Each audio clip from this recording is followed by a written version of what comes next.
Përshëndetje gjithëve dhe mirë se erdhët në podcastin ton. Ku tema që do trajtojmë sot prek drejt për drejt rinin, e sidomos dhe rinin e Lezhës. Arsimi publik është diskutimi që më të rriturit dhe sidomos politikanet kohët e fundit nuk po janë ndajnë syt.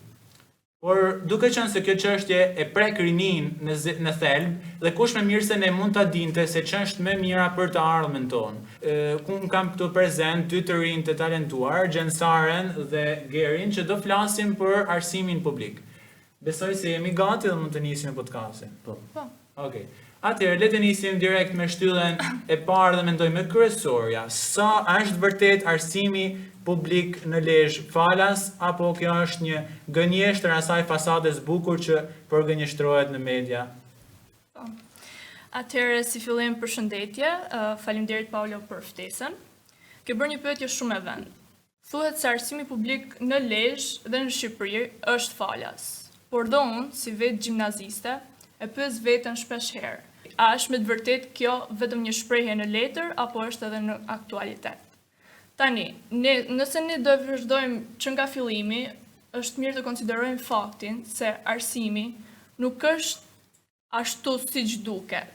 Neve, me të vërtet, ne po e marrim një shërbim falas, por në të vërtet, kjo gjë paguhet, domethënë nga taksat që mblidhen nga prindrit dhe gjyshërit apo çdo individ i maturuar i cili është i aftë në moshë për të paguar taksa. Domethënë, në çdo bankë të fëmijëve dhe të nxënësve, ata nuk janë aty falas, por ata po marrin një shërbim të cilët prindrit e tyre kanë paguar më parë për ta. Okej, dhe pjesa tjetër që dua të prek është se tani ne jemi në këtë lloj situate që ne po e marrim këtë lloj shërbimi. Por përveç kësaj, ky realitet ne me të vërtet nuk paguajmë një tarifë regjistrimi apo çfarë do. Por edhe përpara se ne të vazhdojmë vitin shkollor, ne paguajmë, si të themi, kostot e librave, të cilët për të qenë të vërtet tani që jemi në gjimnaz dhe kostot janë shumë të larta dhe duke marrë parasysh xhepat e shqiptarëve që ne nuk jemi në nivel ekonomik shumë të lartë, nuk janë shumë të suportueshme për ato çmime. Dhe kjo është pa filluar akoma, domethënë viti shkollor. Në këto momente ne kemi bler libra, do blem materiale dhe çdo gjë.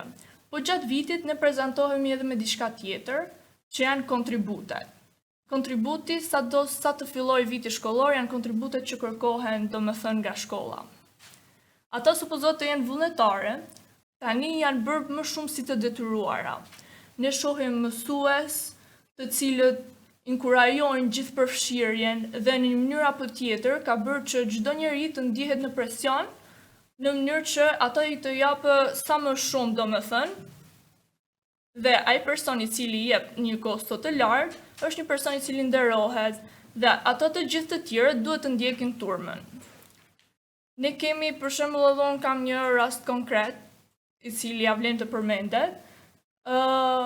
Kur isha unë në fillore, domethënë babai im ishte personi i cili në mes të turmës, në momentin kur po prezantohej dhënia kontributeve dhe po thohej që po, ju do t'jepni këtë kontribut dhe po paraqitej në mënyrë të detyrueshme, që është diçka e mirë, por babai im ishte i vetmi nga turma i cili doli kundër dhe tha që jo, mua nuk më duket okay që unë ta bëj këtë kontribut, pasi unë një farë mënyre po paguaj për këtë shërbim nëpërmjet taksave. Dhe nuk më duket e mirë që unë po të paguaj 2 herë radhazi.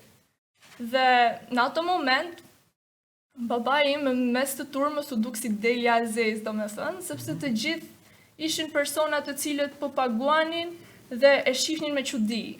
Dhe unë isha edhe vogël në ato momente dhe thjesht mendoja që o Zot, domethënë, sa turp, se vetëm babi im doli kundër të gjithëve dhe po shihe si një person devijant.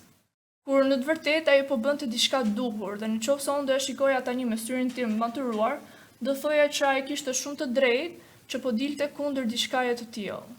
Shumë e vërtetë, Sara, besoj se kjo është një pikë shumë thelbësore dhe mendoj që arma që arsimi në këtë periudhë po përdor është pjesa e turpit që ushtrojnë tek nxënësit, po nuk i pagove ato lek për kontributet, do ndihesh keq e me radhë. Edhe ja vlen edhe të përmendet fakti që shumë domethënë nxënës dhe prindër duhet të japin një pagesë dhe prindrit domethënë të tjerë dhe në qoftë se ata nuk duan dhe nuk kanë mundësi, janë detyruar që ta paguajnë sepse nuk duan që fëmia e tij të dalë nga turma. Shumë e vërtetë kjo. Po për ty Geri, si mendon?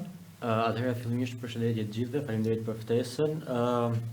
Paka shumë Sara i hasi të gjitha pjesët, le të themi, problematike që ne i hasim në jetën e përditshme. Që të futemi direkt në pyetje dhe ta konkretizoj me shembuj, le të themi më mirë se konceptin siç e thashë përmendi Sara më së miri. A është arsimi publik falas kryesisht le të flasim për qytetin tonë? Mund të them që jo. Janë një sër arsyesh të mëdha, domethënë që na sjellin këtë konkluzion. Marrim shembullin e kryesisht shkollave nënvjeçare ku kam patur përvojat personale, le të themi, në gjimnaz nuk është se kam pas këtë lloj përvoje, po në shkollat nënvjeçare është një kontribut që është kontributi për rojen e shkollës. Diçka që unë kur 9 vite në nënvjeçare nuk e kam kuptuar kurrë sepse është diçka që duhet ta paguajmë ne. Supozohet, domethënë që është arsim publik, edhe supozohet që roja duhet paguhet nga taksat tona të prindërve tanë etj. Dhe duket, siç e tha dhe Sara, që duket sikur është një pagesë e dytë që ne bëjmë domethënë për kryer këtë funksion, domethënë për zhvilluar rinin. Se siç e tham, arsimi nuk është se është falas, është domethënë paguhet nga taksat tona, po ka dalë dhe kjo tashmë që është një pagesë dytësore, le të themi, shtesë. Që edhe kjo domethënë është sikur po shet domate, se thot për ca njerëz që kanë 2 fëmijë më pak, për ca që kanë 3 fëmijë më pak, ai që është vetëm 1 më shumë, një nga 3 domethënë që nuk merret vesh. Edhe gjithmonë domethënë edhe prindërit e mi, po edhe unë, ku e diskutonim në shtëpi, kemi qenë shumë skeptik. Është edhe ajo edhe shembulli që dha Sara që unë e mbështes shumë. Domethënë kjo shprehja e të quajturit turp, të kërkuarit llogari, le të themi në këtë rast. Kishte shumë edhe zysha që thonin ha mos se 5.000 lekë janë, ha mos se 7.000 lekë janë, domethënë pa ditë gjendjen që ndoshta mund mos ishte në atë gjendje, po prap domethënë është një gjë që ti po e kërkon. Nuk e di, është tepër dhe konkretisht po ja kërkon, po ja thua në sy që do të paguash kaq lek për rojen, se roja nuk po më ruan mua, thotë, po të ruan ty. Roja po më ruan mua, po mund të ishte nxënës që shumë thjesht mund të thotë se s'duhet më ruaj roja, domethënë pse duhet përmendej kjo lloj gjëje. Dhe pse duhet gjehet kjo lloj forme, le të themi për deri diku për të zhvatur edhe nga një lloj ane tjetër. Ky është, le të themi, shembulli më konkret që kam. Pjesa tjetër janë dhe kontributet që siç e tha dhe Sara, shfaqen si kontribute vullnetare, rrugës dalin detyrueshme, kthehen në turp po si pagove. Pjesa e testeve, për shembull, për pagu për testet, pra për tonerat, bojrat, për printimet e gjë. Okej, për të dhënë një mbështetje me dokumenta, si le të themi, pra, të gjithë kësaj që tham, në fakt Qendra Rinore Hana në datën 13/12/2024 i ka kërkuar informacione mbi buxhetin për arsimin prauniversitar Bashkisë Lezhë për vitin shkollor 2025-2026 të ndarë sipas shkollave dhe llojeve të shpenzimeve. Gjithashtu kërkohet edhe buxheti dhe plani i shpenzimeve në mënyrë të detajuar për vitet 2022 dhe 2023, 2023 dhe 2024, po ashtu një krahasimore mes shkollave, pra cila shkollë ka marrë më shumë buxhet deri tek ajo e fundit. Qëllimi është analiza i monitorimi dhe i alokimit të fondeve të dhënë me rekomandime konkrete për përmirësimin e arsimit. Shtoj se Hana ka kërkuar një përgjigje brenda fateve ligjore dhe informacionin publik. Në fakt, për qenë të saktë, kjo e fundit është përmbajtur nga Bashkia Lezhë, pra ofatet ligjore të kthimit përgjigjesh janë përmbajtur, janë respektuar, por fatkeqësisht përgjigjja e marrë nga Bashkia ka qenë si me poshtë. Bashkia Lezhë bën me dije se aktivitetet për mirëmbajtjen dhe shërbimin në institucioneve arsimore parauniversitare për vitin 2025 dhe fondet përkatëse nuk janë miratuar ende nga Këshilli Bashkiak. Pas mirëtimit buxhetit nga Këshilli, informacioni i detajuar do të publikohet në faqet zyrtare të bashkisë dhe aty rreshtonte një varg linqesh ku ne mund të adresoheshim, por që në fakt aty leti një link tjetër e me radhë, pra ishte një çorb. Buxheti dhe plani i shpenzimeve ndahen sipas funksioneve për çdo vit kalendarik. Këto të dhëna mund të konsultohen në seksionin programi transparencës në fushën programit buxhetor. Pra, siç e shihni, Bashkia Lezhë nuk na dha një përgjigje, nuk i ka dhënë pra qendrës Hana një përgjigje të detajuar se ku vërtet shkojnë gjithë të fonde, pra që në fakt Bashkia Lezhë duhet të jepte për shkollat, edhe Ministria e Arsimit nëpërmjet planit buxhetor të pushtetit qendror alokohen për secilin bashki. Dhe kjo e dëshmon qartë dhe pas realitetin e hidhur dhe përgënjeshtron hapur të vërtetën se arsimi publik në Lezhë fatkeqësisht nuk është pa pagesë, si na shitet neve në fakt apo jo. Por ka disa kosto fiktive, fatkeqësisht e pa deklaruara as nga ZVA-ja dhe as nga drejtoritë e shkollave. Ato janë gjoba që padrejtësisht u vendosen prindërve dhe nxënësve nga drejtoria e shkollave. Ato gjoba që u vendosen prindërve të nxënësve janë një barrë rënd për ekonominë e lodhur lezhjane. 10.000 lekshat gëlojnë për klasët e shkollave gjatë fillim viteve shkollore dhe disa taksa që mblidhen për gjatë vitit shkollor, siç e thamë më parë për pjesën e premtimit të testeve, bojrave etj. Dhe gjithë këto mbledhin dhe krijojnë një fond në fakt të konsiderueshëm për shkollat në Lezhë. Dhe kjo është dhe mbarkumtare, besoj. Gjithsesi, ku përfshihen pra blerja ngrosave, blerja mjeteve detergjente, mjeteve kancelarike etj. Të gjitha këto të vërtetueshme dhe të dokumentuara edhe nga nxënësit, siç edhe Geri dhe Gjensara thanë. Tani, për të kaluar në një pyetje tjetër, sa investon vërtet Bashkia Lezhë në mbarvajtjen e shkollave publike, me aq informacion sa ju keni? Po. Atëherë dua të them se nuk e kam domethënë një informacion eksakt se sa investon, por që mund të them konkretisht bazuar në ato pra që ju shihni të shkolla. Atë çfarë ne shohim të shkolla. Atëherë ne dim që ne mbledhim kontribute në çdo fillim viti dhe zakonisht mbledhim 5.000 deri në 10.000 lekë. Ky kontribut inkurajohet që të jetë gjithë përfshirës. Ka pasur raste që mësuesit domethënë në momentin që dikush nuk e ka sjell, kanë nxjerrë edhe lek nga xhepi i tyre që thjesht domethënë tregohet gjithë përfshirje e kontributit. Interesante është edhe fakti që ky kontribut mblidhet me sa unë kam njohuri për fotokopjet e testeve dhe gjithashtu për aktivitete. Pra neve me anë të 5.000 lekshave dhe 10.000 lekshave ne thjesht po kontribuojmë në këto dy gjëra. Por këto nuk janë të vetme, sepse neve gjatë vitit përveç kësaj kontributi na kërkohet që të rregullojmë kushtet e klasës. Këtu duke përmendur perde, grila, ngrose, ftose, është domethënë me gjithë shumë event që njerëzit thonë, ok, po ju keni kaldajat. Ne i kemi kaldajat dhe mund të themi që ata mund të jenë ndezur, por pjesa është që intensiteti i tyre është kaq i vogël sa për të mbuluar gjithë hapësirën e klasës është i pamjaftueshëm. Pra, le të themi se ata nuk e bëjnë punën që ne na nevojitet, për shembull në dimër që të ngrohemi dhe në verë të paktën që mos djersisim. Prandaj neve na kërkohet normalisht nga mësuesit që edhe vetë, domethënë nga nevoja, ne duhet të blejmë ngrose, ne duhet të rregullojmë grilat, ne duhet të kontribuojmë për diçka që është e prishur dhe çdo gjë. Pra i bie që çdo gjë nga këto duhet të bien mbi supet e prindërve tonë, që do nxjerrin nga xhepi, domethënë lek për të na mundsuar neve kushtet. Dhe kjo të le për dëshiruar, sepse thua që apo e mbajmë domethënë ne me lekët e prindërve tonë sistemin shkollor, apo po na ofrohet ai neve falas, domethënë në kontekstin që gjatë vitit ne nuk kemi nevojë të vendosim dorën në xhep dhe çdo kusht është aty që çdo nxënës të ndihet komod gjatë vitit shkollor. Pikërisht. Dhe në fakt diçka që më bëri mua shumë përshtypje nga ajo që tha Sara, është fakti që edhe mësuesit pra angazhohen për të plotësuar atë kuotën e lekëve që duhet mbledhen për shembull për të paguar një ngrohës, për të blerë pra një ngrohës gjatë periudhës të dimrit. Dhe këtë unë dua të preku që Jo, faktikisht mësuesit mbulojnë këtë pjesën e kontributeve, sepse kontributi që ne paguajmë 5 deri në 10.000 lekë nuk ka të bëjë fare domethënë me kushtet e klasës. 5 deri në 10.000 lekë ne paguajmë vetëm për fotokopjet dhe aktivitetet shkollore.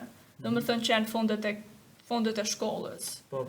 Por çdo gjë tjetër është plus dhe fakti domethënë është që përveç këtyre neve gjatë vitit na lindin dhe aktivitetet tjera të cilët përsëri ne do të kërkojmë për lek nga nxënësit.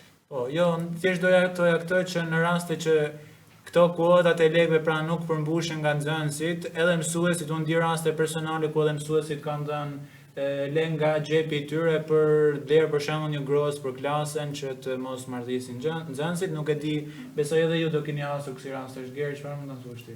Po, atëherë përveç pjesës ngrohjes, është një pjesë, le të themi, e shkollës, e shkollave në tërësi, sidomos ato në zonat rurale, e cila nuk e di, domethënë nuk preket, po mduket se nuk preket nga që është e paprekshme, kaq defekti i madh është, që është higjiena nëpër banjo. Kjo gjë është pothuajse në 99% mund të them të shkollave të qytetit tonë është një problem shumë madhor. Jo mungesa higjienës, jo vetëm kjo, po dhe funksionimi nganjëherë, domethënë dyert prishura, mos funksionim shumë në mënyrë totale. Mungesa detergjentëve besoj. Detergjentët s'ekzistojnë fare, ato janë nivel tjetër. Edhe domethënë gjithë këto gjëra, domethënë duket sikur kajherë kjo pjesa e higjienës nuk preket nga që duket sikur është e paprekshme fare, domethënë duket sikur është diçka që s'rregullohet. E lejmë me një anë këtë pjesë.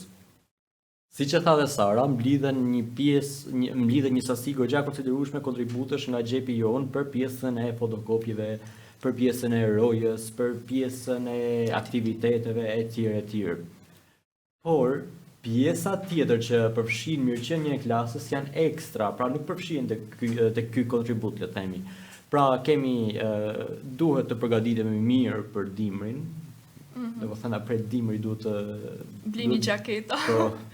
Duhet blejmë ngrose, duhet blejmë ku di unë mjete të ndryshme aty që të qëndroj sa më konstant klasa, duhet blejmë fshirëse, duhet blejmë. Duhet të jemi falendërues për këtë, sa ta mund ta thonë për shembull dhe të paguajmë elektricitetin pastaj, Po, vërtet. Nuk është çudi. Përveç këtyre, domethënë, siç thash, gjithë këto tjerat janë ekstra, domethënë ngrosja, mjetet e ndryshme, koshi me dhurinave duhet blihet nga ne, shkumsat, fshirësja tabelës, duhet bëhet ndonjë gjë për perde apo ku di unë për të etj që sa vinë shtohen. Në shtëpi të pa mobiluar besoj, Po, çdo vit që ne vim, po ta mobilojmë. Të prekim pak edhe mungesën e sanitarëve nëpër shkolla, në shkollat ku keni qenë ju, besoj ka pasur sanitare? Atëherë, nëse flasim për periudhën e fillores, është e vërtetë që neve na kanë pakërku ne vetë vajzave, domethënë, që ndihmonin me pastrimin e klasës. Nuk ishte fakti se ata nuk ishin, ato faktikisht ishin, por në një farë mënyrë me sa duket, ata nuk e bënin punën siç duhet. Nuk jam e sigurt, por që na kërkohej që ne të kontribonim. Ndërsa tani, që jam në gjimnaz, mendoj që sanitarët besoj e kanë marrë pak më seriozisht punën e tyre, por që për pastrimin e bankave dhe çdo gjë, çdo shënim dhe çdo gjë përsëri kërkohet pak ndihma jonë. Po te ju Geri? Në shkollën aktuale mund të them domethënë që higjiena është, domethënë është një niveli të kënaqshëm, është e një niveli të lartë, po domethënë duhet has më shumë pjesën e shkollave të nënvjeçare, se kjo është ajo le të themi ai vendi ku çalon më shumë e gjithë pjesa e kësaj që po përmendim. Si që tha dhe Sara shumë herë, domethënë sanitarët nuk është se kanë pas një funksion, nuk është se kanë kryer domethënë funksionin e tyre ashtu siç duhet. Mbaj mend shumë mirë periudhën e Covidit, ku ne detyroheshim vini me peceta të lagra me disinfektant me vete për të pastruar bankën, karrigen etj. Domethënë sepse kjo gjë nuk kryhej nga një person fizik ose konkretisht nga dikush. Domethënë duhet kryhej nga ne dhe më e bukur ishte që domethënë mësuesit, nuk është se ishin çfarë të bënin mësuesit, po thjesht ato na këshillonin që shikoni keni kujdes me bankat se duhet duhet i kontrolloni, duhet i pastroni me kujdes sepse nuk pastrohen nga një njeri tjetër para. Kjo ka qenë domethënë një pjesë që në atë kohë normalisht edhe për shkak të moshës nuk është se e vija shumë re, thjesht bëja atë që duhet bëja, po tani që kemi filluar domethënë dhe i konceptojmë në një lloj mënyre tjetër gjitha gjërat, atëherë kemi filluar ta vëjmë re, le të themi se qa problemi madhor ka qenë. Edhe pjesa siç e thash, pjesa e banjës që e përmenda edhe më parë, domethënë që kryesisht në shkollat nënvjeçare, domethënë duke i sikur pasrruesja nuk kishte çfarë t'ju bënte banjëve, domethënë aq në një nivel katastrofik ishin. Jo vetëm në shkollat ku ne mund të kemi patur njerëz të afërm, po edhe në shkolla të tjera që mund të kenë arrit puna sa kanë dalë edhe në për emisione investigative. Kërës ata nuk kanë që me banë që nuk kanë as detergjentet me qa me pastrua. Unë mbajme në raste personale ku pastruesit nuk kishin as detergjent me qa ti pastrojnë, as doreza maksimumi. Po për një temë tjetër, mungesa e pajisjeve kompjuterike në sallave të IT-s në për shkolla, sa është shqetësuese kjo për ty? Do të përmend prapë pjesën e nëntëvjeçares, domethënë se këtu domethënë nuk e di për sa herë, po unë duhet të fokusohem këtu se këtu është shumë problematike gjithë situata. Aty që lan gomarrin nga bishtin. Po. Okej. Edhe është shumë e madhe si problematik. Ka shkolla që s'ekziston fare, teknologjia fare, domethënë vetëm mund të jetë sjell tani që notat kanë kaluar në SNP, po përpara domethënë ku nuk kishte të bënte teknologjia fare, domethënë ku jepej nga mësues që s'ishin të tikut fare, ose edhe nëse ishin mësues tiku thjesht e jepnin në mënyrë teorike. Në atë kohë mund të ketë qenë tjetër gjë, ndoshta mund të ketë përparuar pak për shkak të kësaj që sapo thash, po prapse mund të ketë përparuar për mësuesit, jo për nxënësit. Domethënë nxënësit vazhdojnë të bëjnë një të lloj metode mësimi. Unë kam shkuar deri në klasë të 9, jo për fajt të mësueses, për fajt të mungesës së këtyre kushteve. Kam shkuar deri në klasë të 9 pa ditur gjërat bazike të përdorimit të kompjuterit. Dhe as nuk i kam mësuar, po thjesht i kam mësuar nga njerëzit e mi të afërm, domethënë nga praktikimi, kështu jo mësim me një mësues, le të themi që ka ardhur, më ka ndihmuar, ose kam shkuar dikujt dhe kam gjetë kushte, jo, domethënë thjesht i kam mësuar vetë dhe nëpërmjet atyre njerëzve që kishin pak njohuri dhe më ndihmonin. Shumë e vërtetë kjo në fakt, pra përpas mungesës së sallave të IT-s, pra sallave të kompjuterike, kemi një problem shumë madhor dhe mungesën e mësuesve të IT-s.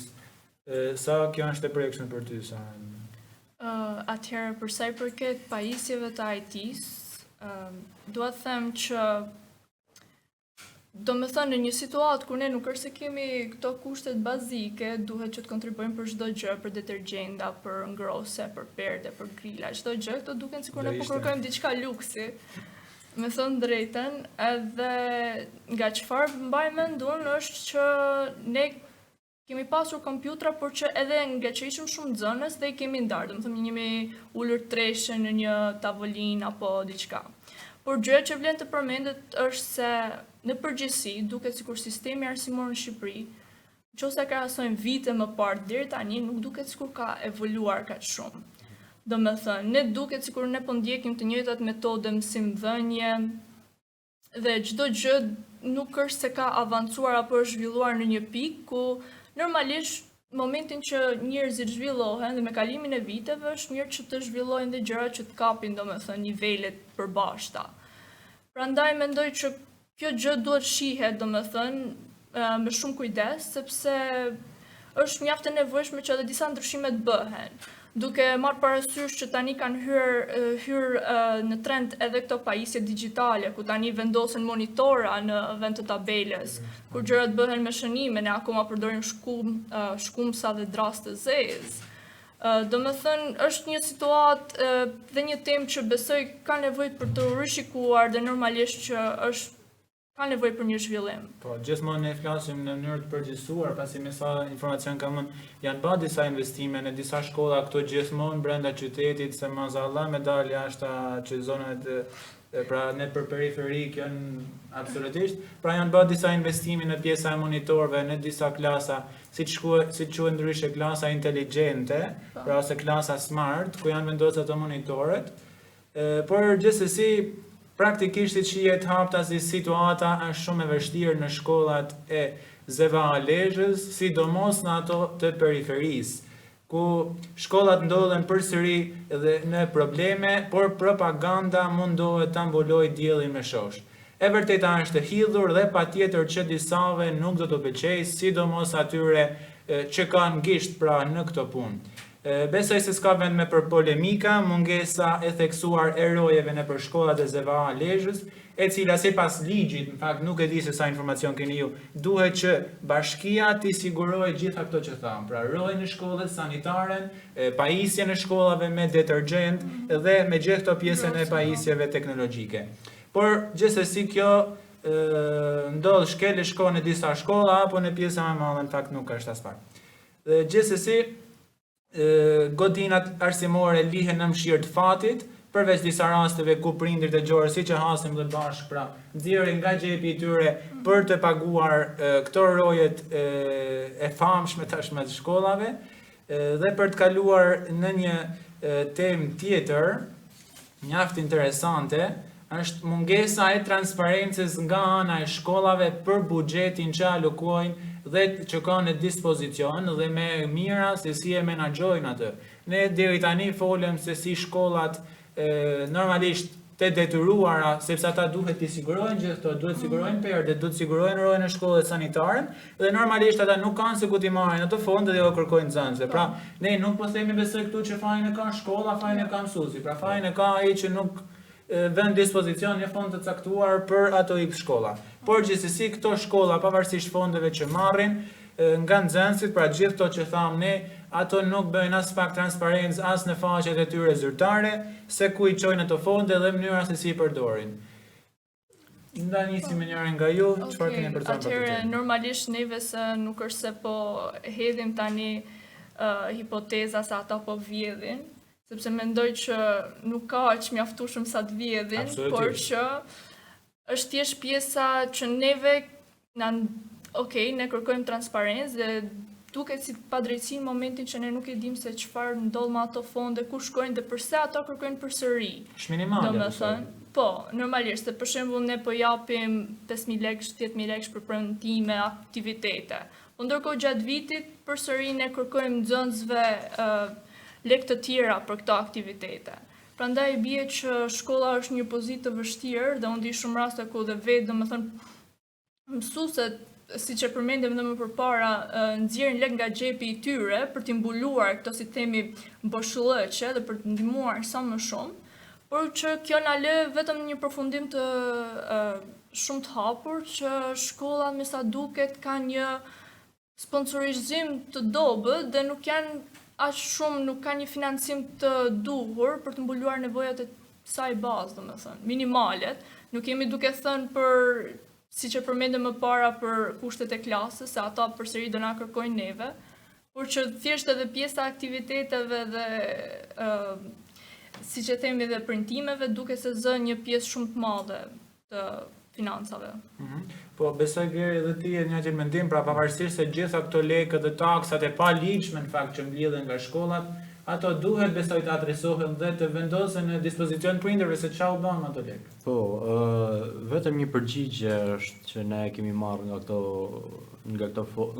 mbledhja e këtyre fondeve ndër vite, që supozoj domethënë të ishte pjesa e rojës, pjesa e fotokopjeve dhe aktiviteteve, por që kjo përgjigje le të themi nuk shkon të drejtë sepse mblidheshin po prap fonde të tjera për aktivitete të tjera gjatë vitit. Duhet marrë një shembull të një të afërmi tim që kryen domethënë është në shkollën vjeçare, domethënë në klasë të 9 dhe është në një zonë le të themi nuk mund ta quajë zonë rurale, po as qytet fiks le të themi. Edhe është një festë vjetore shumë e rëndësishme që shkolla atyre kryen çdo vit, edhe për shkak të zonës ku ndodhen. Edhe kjo festë, domethënë është një festë ku nuk është thjesht festë normale shkolle, është një festë ku domethënë ftohen kryetarët e domethënë ato drejtuesit e Ministrisë së Arsimit, ftohen drejtorët e shkollave, është një festë madhore, le të themi, që i kalon kufit e një feste normale që bëhet brenda shkollës. Kjo festë, sipas informacioneve që unë kam marrë nga i afërm, është komplet e bërë nga nxënësit. çdo lloj gjëje bëhen qerasje për të ftuarit, duke mos përfshirë DJ-e, mikrofone për fonin, domethënë që bën valle kërcime të tjera që janë ato që bëjnë në aktivitet. Kjo në periferi të Lezhës, ë? Okej. Domethënë gjithçka financohet nga nxënësit. Edhe domethënë normalisht e pak mendimin e mësuesve, por nuk ka një fond le të themi që i ndihmon që kjo lloj feste të kryet. Dhe nuk mund të themi që është një mungesë, domethënë është një fond që është dhënë dhe është mbaruar, se është në fillim të vitit si festë, domethënë nuk është po themi që është në fund vitit dhe kanë marrë fondet me aktivitete gjatë gjithë vitit. Është diku ka tetori, nëntori, mos gaboj, edhe domethënë në atë periudhë gjithçka financohet nga vetë nxënësit. Domethënë kur unë kam dëgjuar nuk është ishte një çudi e madhe, po thjesht fakti që festa është diçka që del edhe ne e shohim edhe në lajme. Po thjesht nuk do të përmend emra konkret. Është diçka që ne e shohim edhe në lajme dhe duke parë për masat e kësaj feste se si paraqitet aq e bukur, aq e lezetshme, aq diçka aq harmonike që ne e shohim nga ekrani, domethënë kur zbulova këtë anën e errët të këtij aktiviteti, domethënë më duk shumë diçka shumë e dhimbshme, le të themi, për vendin ku jetojmë. Po, në fakt është për të ardhur këtë se si shkollat, siç e thash më parë, pavarësisht këtij akti në fakt të paligjshëm të mbledhjes këtyre detyrimeve që ata jo vendosin prindërve, pra që rëndojnë në kurrizin e tyre, pavarësisht se shumë ne gjithë këtu e dim që ka familje që sot vuajnë për bukën e gojës kur shkojnë te shtëpia dhe ata do të mendojnë, po do të më dhanë edhe 5000 lekë në fëmijë, se imagjino ato që kanë 2 e 3 pastaj se çfarë vuajnë. Por gjithsesi, unë mendoj është minimumi që shkollat që mund të bëjnë, pra të bëjnë transparencë me ato pak lekë që mbledhin apo shumë lekë, ato ne nuk mund ta dimë kurrë, pasi asnjëherë nuk është bërë një gjë e tillë, pra transparencë me parat që mbledhen nga taksa nga prindërit lezhjan këtu. Në rregull, për të kaluar tek pyetja e fundit, mendoj kjo është me pikantja. Sa e politizuar është administrata arsimore dhe shkollat, në veçanti në Bashkinë e Lezhës, pra duke marrë parasysh edhe faqet zyrtare që shkollat kanë në dispozicion në Facebook apo Instagram, pra kudo që t'i kenë. Dhe për ta nisur këtë, unë dua si fillim të bëj një parathënie.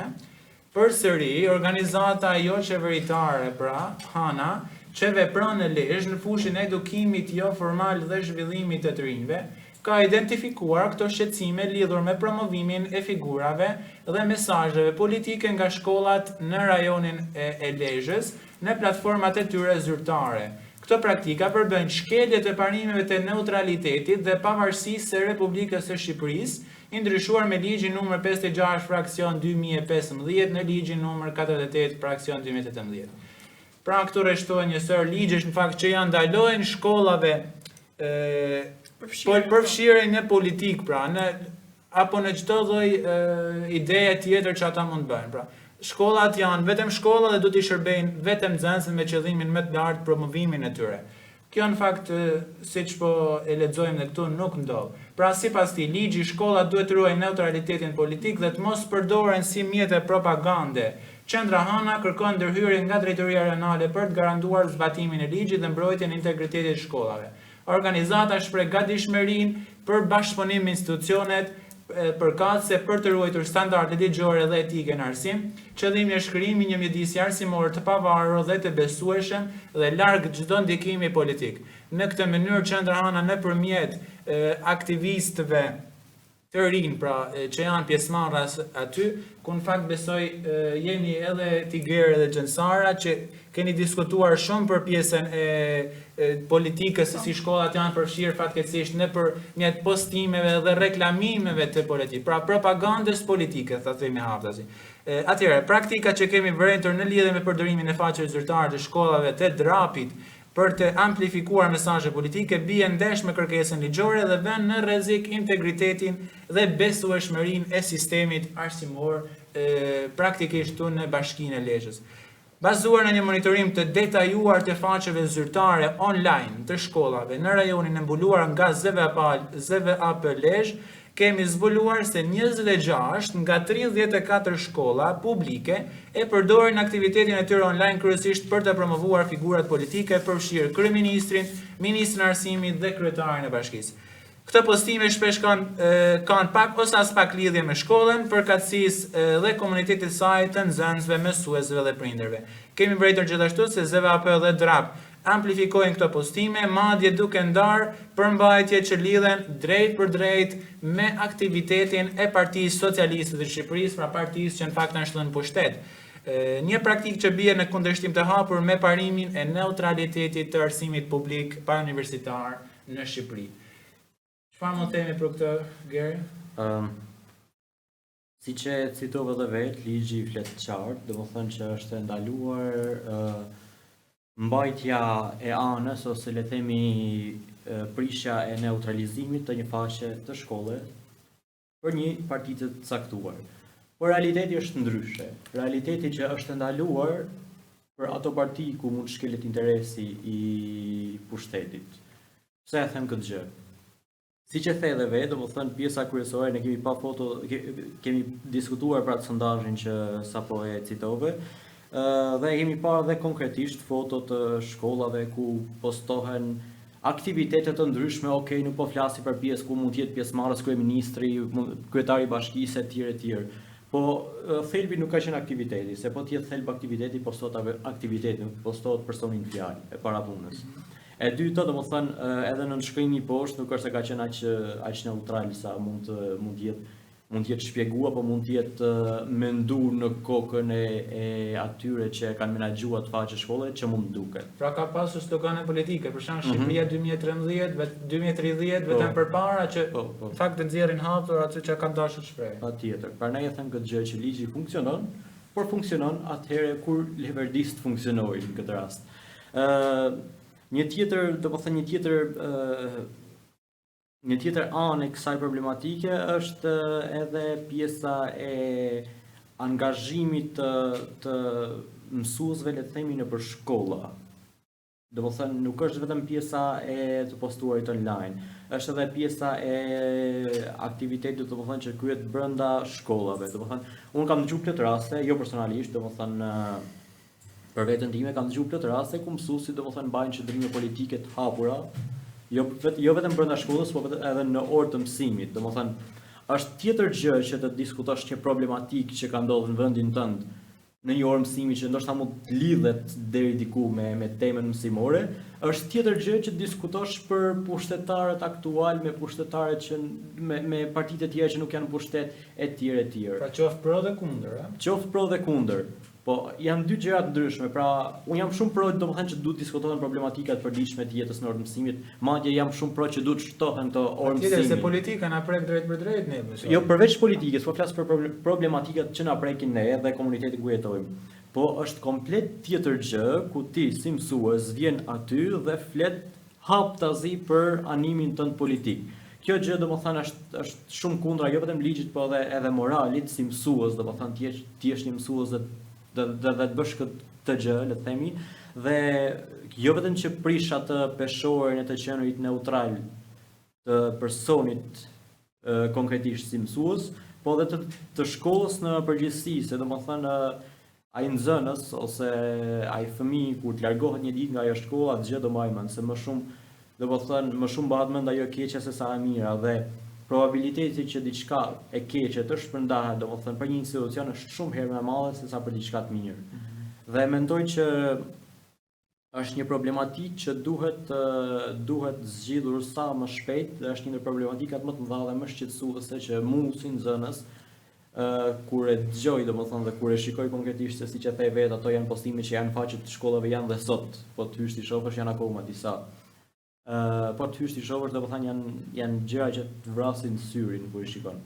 Kështu që për mendimin tim është diçka ekzistente absolutisht dhe sondazhi flet vetë, nuk ka nevojë për më tepër. Para se të filloj Sara, unë doja të thoja diçka, në fakt në momentin, pra ky ishte kërkesa e parë që është bërë Drejtorisë Renale të Arsimit Parauniversitar Lezhë, në kërkesën e dytë pas këtij përgjigjes është vrentur, pra në fillim vitin shkollor 2025, është vrentur një ulje drastike gjithë këtyre postime politike që bënin shkollat, madje edhe fshirjen atyre të mëparshme, pra siç raporton dhe Qendra Hana. Dhe kjo zë fill tek fakti që u ngrit si problem dhe dha pra një rezultat pavarësisht të vogël, pra ato postime ekzistojnë akoma, por është ulur drastikisht në krahasim me vitin paraardhës. Po Sara, do shtoje diçka? Po, atëherë është diçka shumë e mirë që gjëja studimi që ka bërë aktivizmi ka dhënë rezultat dhe shpresoj që kjo tullet, jo drastikisht, por të ullet në nivele 0, pasi nuk është diçka që duhet ndodhe fare, sepse në krahasim me shtetet e lira demokratike të tjera, përveç shtetit tonë, askush nuk e bën diçka të tillë dhe është mirë që as ne mos dalim nga turma e duhur në këtë rast, sepse çdo shkollë me portalin e saj duhet thjesht të reklamojë shkollën, aktivitetet e saj, çfarë shquajnë atë dhe nxënësit e saj. Nuk është fare mirë, domethënë ajo gjë që ne kemi parë gjatë studimit që të bëjnë repost krerëve politik, të lejnë komente në faqet e tyre zyrtare, apo thjesht nuk e di, thjesht të bëjnë reklama që nuk duhen bërë, që nuk duhet të jenë aty, pasi ti po përfaqëson një institucion shkollor dhe institucioni shkollor duhet të jetë krejt jashtë politikët. Por ata duke bërë diçka të tillë, duket si një propagandë e cila dhe gjithashtu dhe manipulon shumë në mas, do me thënë, ti po manipulon dhe brezat e ardhshëm dhe kjo gjë nuk besoj që duhet jetë diçka që të supportohet. Po, shumë e vërtet. Në fakt ras qendrës Hana dhe qendresa qytetare që është me bazë në Tiranë ka bërë një studim në gjithë territorin e Republikës, nuk e di se sa jeni të informuar, dhe ku janë bërë disa padi tek Komisioni Qendror i Zgjedhjeve tek SPAK-u, ku disa drejtor shkollash janë thirrur në fakt atje dhe kanë marrë masa disiplinore, por arsyeja e tyre, ajo thënia e artë është se ne nuk e menaxhojmë ato faqe zyrtare.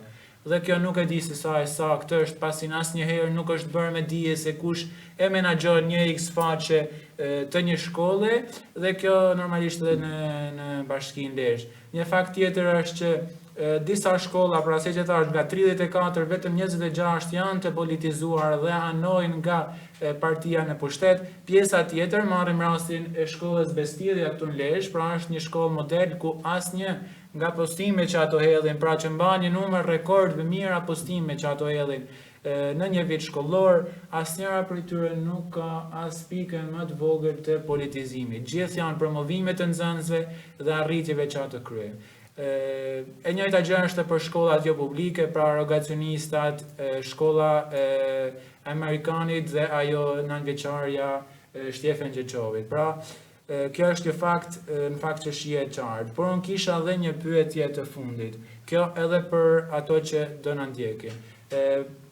Unë hedhi një pyetje për ndërgjegjësim për këtë që është këtë podcast edhe për ju këtu të dy të ftuar. Sa e drejtë është që institucionalisht dhe moralisht që drejtuesi i DRAP Lezhë dhe drejtuesja e ZVA Lezhë janë të inkrinuar drejt për drejtin e politikë, duke marrë poste në bërthamën e partisë në pushtet. Si mund të sigurohemi që ne arsimi është neutral dhe apolitik, i pastër dhe që meritokracia ekziston? Një fjali shumë të shkurtër. A është po jo? Ta kem një parathënie para që dalë tek ajo që duhet i vej pikin atë një për këtë podcast. Nuk, domethënë absolutisht nuk është diçka pozitive, po gjëja kryesore që un kam për të gjithë të rinj që na ndjekin dhe për të gjithë ata që po shohin këtë podcast është që domethënë kur padrejtësi të tilla shikohen, mos kenë frikë domethënë që ta ngrenë si shqetësim në shkollën e tyre, apo nëse kjo gjë mund duket domethënë si një presion që në shkollën e tyre nuk mund ta ngrenë zërin për këtë problematik, pse jo në institucionet e tjera, domethënë është një problematikë e cila ndalohet me ligj, pra nuk është diçka që po bëhet që hajt se po e bëj dhe nuk është se po ndodh gjë. Është diçka që ligji e ndalon dhe për sa kohë që ligji e ndalon, është jo në të mirën tuaj dhe jo në të mirën e shkollës. Sara, ti si mendon? Po, atëherë nuk besoj që është një ide e mirë normalisht, pasi momentin kur ne kemi këtë situatë, është e pamundur që ata të mos kenë anime politike. Dhe prandaj është shumë e rëndësishme, sidomos në institucionin shkollor ku ne po rrisim të ardhmen tonë, që ne ta shohim çdo gjë me vëmendje dhe skepticizëm, pasi ajo është domethënë vlera jonë kryesore dhe është shumë e rëndësishme që të paktën këto mentor të jenë shumë gjak ftoft dhe duke qenë gjak ftoft ata duhet të jenë domethënë jashtë rrethit politik, në mënyrë që ata të zgjedhin më të mirën që duhet për shkollën dhe në këtë mënyrë duke mos marrë benefite politike, sepse në një mënyrë apo tjetër ata po ndikojnë, domethënë politikisht në institucionet shkollore. Pikërisht, dhe nga gjitha ato mesazhe shumë të mira që keni dhënë sot Sara dhe Geri, unë ju falenderoj për pjesëmarrjen dhe në fakt mesazhi kryesor është që të rrisim kërkesën e llogarisë e para ndaj institucioneve që duhet që të ushtrojnë gjithë të financimin ndaj shkollave, por edhe kërkesën llogarisë ndaj institucioneve arsimore, gjithmonë me respektin maksimal ndaj arsimit dhe arsimtarëve, pasi arsimi është i shenjtë dhe mendoj që gjithë këtu jemi dakord. Faleminderit. Faleminderit.